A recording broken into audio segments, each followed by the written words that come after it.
Hi, my name is Matt McCoy, and today we're going to be talking about the Amistad, which is an important occurrence that happened in 1841 in early American history and would have implications for the slave world all the way into the 1960s as an important event. La Amistad was what the ship was known as in Spain, which was where it was from. The Amistad was a schooner-style boat that was 120 feet long. Schooner-style boats were designed for cargo, transportation across medium gaps between continents or countries. The Amistad was not designed to be used for slaves. It didn't have multiple holes or a very deep section in the middle, but it was used for slavery during this particular event. Because of the way that the ship was designed and its particular size, it didn't take the typical middle passage route that many of the large intercontinental slave ships took.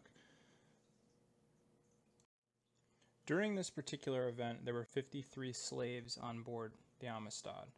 They were to be taken from Cuba to Spain. Cuba was a midway point that was used for slavery by Spain, which was against international customs. The slavers that took the slaves from Africa to Cuba were from Portugal. Originally, the slaves aboard the Amistad were from Sierra Leone and were captured completely and unable to resist. Now, during this period of time, on their route aboard the Amistad, the cook actually joked that they were going to kill and eat the slaves. And during this period of time, the slaves realized that they needed to revolt and take over the boat. Using a small handsaw, one of the slaves was able to free himself from his chains and the others with him, and they were able to use small canes and cane knives to fight and revolt against the crew of the ship. During the scuffle, the captain and the cook were killed, along with 3 Africans, but the Africans were able to take over this boat. They actually spared the slave owners aboard the boat because they needed someone to help them both navigate and operate the ship back to Africa, which was their goal. The events right after the boat were taken over by the slaves are important. The captured Africans were demanding the slave owners to navigate the boat back to Africa. They wanted to get the boat back to Africa, specifically in Sierra Leone, and be free. The slave owners aboard the boat pretended to submit and sail towards Africa, but in reality sailed to New York. The boat continued straight north, where it was eventually captured by the naval brig USS Washington and taken into custody. USS Washington was a part of what would eventually become the United States Coast Guard and was patrolling off of New York when it saw the ship. When the boat was captured, everyone on board was taken into custody for there to be an investigation.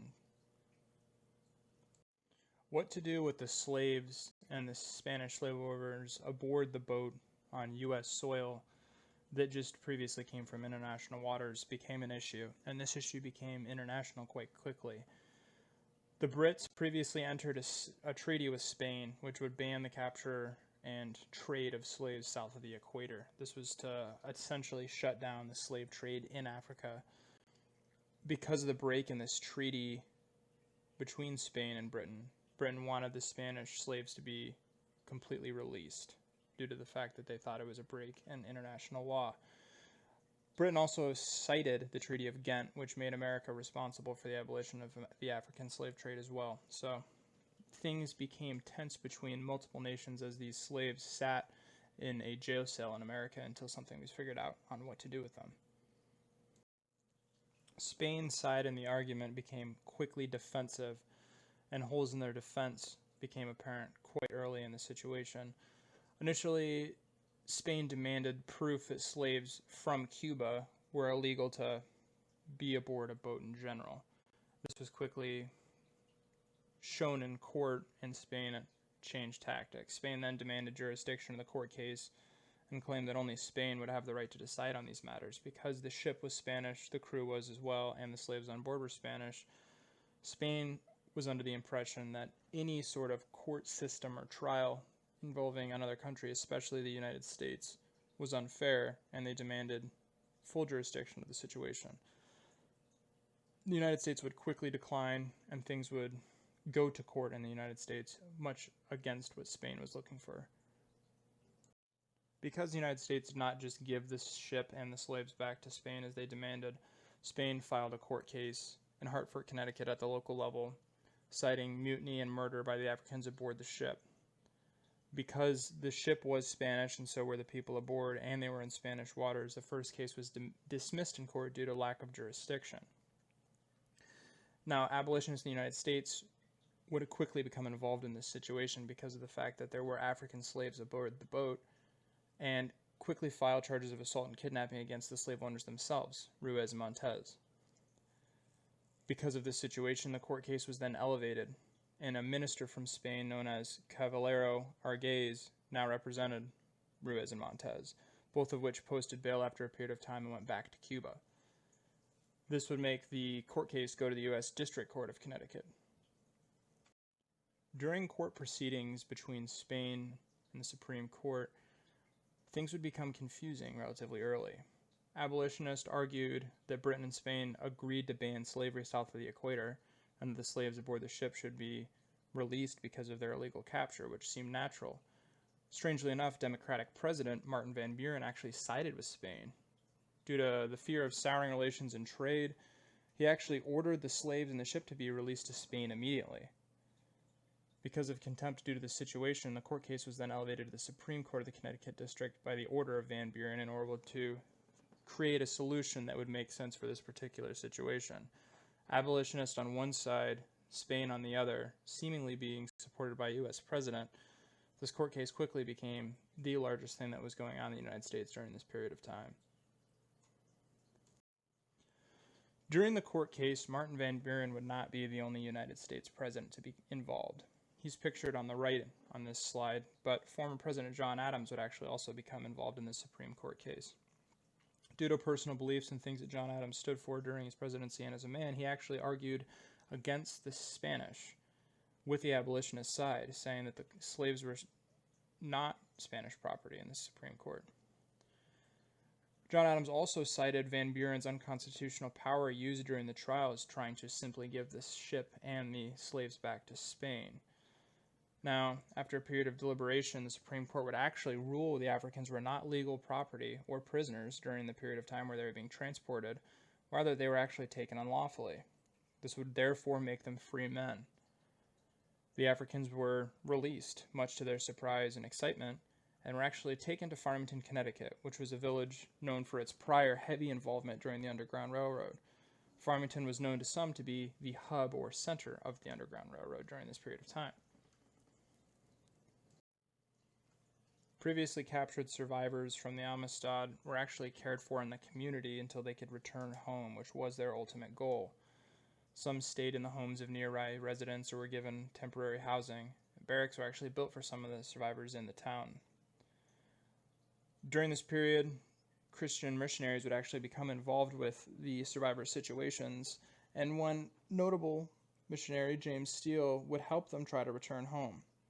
He did research on tribes in the area and actually determined that some of the tribes that the varying survivors belonged to were at war, and some were actually involved in the slave trade. James Steele offered to help the survivors get back to where they were, and also wanted to have a mission started in the area in order to help the people in the region both become Christians and do better as a society and prevent some of the violence in the area. Several Christian missionaries, including Mr. Steele, went along with the survivors to Sierra Leone. This area was war-torn and still is to this day, but the Americans that were on this mission were able to build a mission in Mendeland, which is where the survivors of the Amistad originally hailed from. Now, following the Supreme Court case, the slaves being released back to their home, and things actually seeming to work out for the better on almost all levels, Spain would still be upset following the Amistad's loss. For years following the Amistad being released, Spain would ask for compensation from several presidents, and several presidents would actually support Spain's ideals, but Spain would never be compensated for the ship or its crew. When studying historical events, we often have to ask ourselves why something is important, and the Amistad as a topic is one of the more important things our nation has encountered in its entirety. This case showed the importance of international treaties regarding human rights between countries. Countries during this particular court case agreed on violations of human rights that hadn't happened previously, and both of these countries were not strangers to slavery itself at different periods of their history. Spain, the United States, or any other country did not become embroiled in a conflict, which is uncommon during situations such as this. 36 of the survivors were actually able to make it back to Sierra Leone. This event also showed the importance of the U.S. court system. If a president like Martin Van Buren had total executive power, things could have happened differently, and human rights violations could have been worse than they already were. This event also shows America's final commitment to abolish slavery, showing that even though there were international laws between countries that may differ, America stood firm against this type of violation. This event also is in popular culture as movies, and there are many books written about the Amistad. This is my works cited page that has all of the sources I used for this particular project.